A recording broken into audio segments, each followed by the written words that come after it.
तो ये प्रेम किसके पास है? तो वहां पर कुछ देवता बैठे थे, उन्होंने कहा हो ना हो ब्रह्मा ब्रह्माणी के पास तो जरूर होगा, वही रचना का कार्य करते दुनिया बना रहे हैं। ऋषि गणों ने कहा नहीं, ब्रह्मा जी रचना के कार्य में इतने व्यस्त है, ब्रह्माणी के लिए समय कहाँ है? तो समय नहीं होगा तो प्रेम कहां से होगा? इतना वहां भी उतना प्रेम नहीं है। अब वहां नारद जी भी बैठे थे।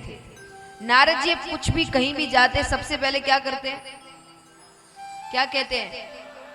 नारायण नारायण। नारद जी ने कहा हो ना हो मेरे प्रभु विष्णु भगवान और लक्ष्मी माता के पास तो जरूर है। ऋषिगणों ने कहा वहां भी उतना प्रेम क्यों नहीं है? अरे बोले इतना ही प्रेम होता तो भगवान समय न समय देखकर भक्तों के पीछे नहीं जाते। मध्य रात्रि में गजेंद्र ने पुकारा, लक्ष्मी जी को अकेले छोड़कर चले गए।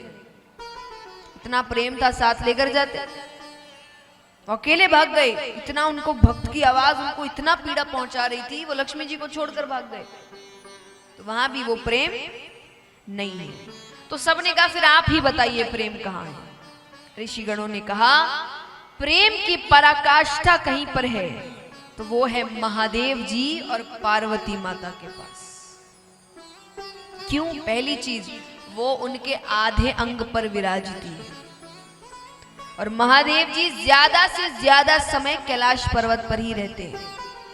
आपको पता है कि नहीं, 3 देव हैं, ब्रह्मा विष्णु महेश, तीनों कोई ना कोई बात करते रहते हैं, पर जब भी कोई बात करना हो महादेव जी नहीं जाते, ब्रह्मा जी और विष्णु जी कैलाश पर्वत आते हैं। तो वो बहुत कम कैलाश पर्वत छोड़ते हैं, जिसको बात करनी है वहीं आओ, वो नहीं जाएंगे कहीं। तो उन्होंने कहा कि वो ज्यादा से ज्यादा समय अपनी पत्नी के साथ बिताते हैं। नारद जी कहते ऐसी कोई बात नहीं है, विष्णु भगवान भी बहुत प्रेम करते हैं, वो विष्णु भगवान भी बहुत बड़े भक्त हैं। पर सबको ये बात सही लगी। तब नारद जी ने कहा अगर इतना ही प्रेम है तो मैं उनके बीच झगड़ा करवा दूं तो। अब देखिए आपको लग रहा होगा इसमें कौन सी बड़ी बात है, पति पत्नी के बीच तो झगड़े होते हैं,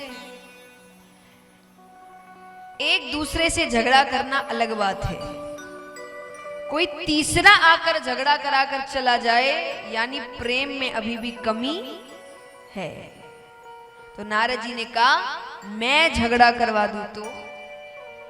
सबने कहा तब की तब देखी जाएगी।